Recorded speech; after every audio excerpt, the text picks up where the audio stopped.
Hi friends, চলে এসেছি TMA টুক থেকে আবার একটা ছোটোখাটো রেসিপি নিয়ে।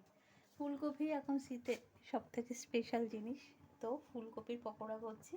এতে আছে চাল গুঁড়ি, ফুলকপিটা একটু ভাপিয়ে নিয়েছি।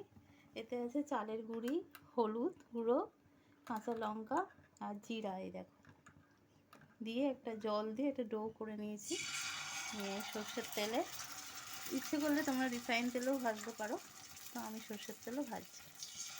আজকে হবে ডালের সাথে এই বড়া, মুগ ডাল হবে, হচ্ছে অলরেডি, ভাত হয়ে গেছে।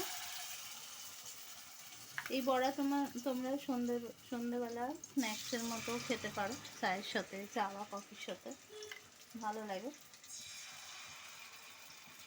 তো টিএমএ টুকটাকটা অনেকদিন ভিডিও দিই না, যেহেতু ছোটোখাটো কিছু দিয়ে চালু রাখছি।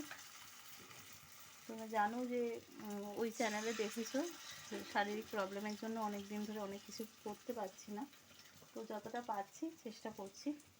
আর তোমরা পাশে আছো, টেনশন নেই আমার, জানি আমি অল্প কিছু করলেও তোমরা আমাকে সাপোর্ট করবে, করো।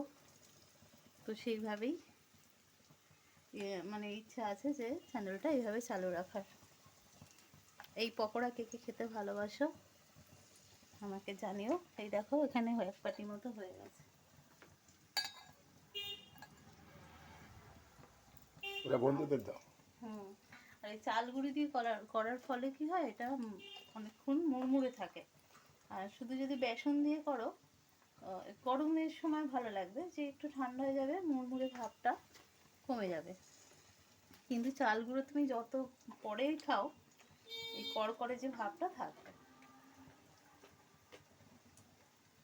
চলো, ভালো লাগলে একটা কমেন্টে জানিও, আর বেশি ভালো লাগলে বাড়িতে করে খেও, আমার কাছে এলে আমি করে খাওয়াবো। চলো, একটা লাইক শেয়ার কমেন্ট খুব দরকার।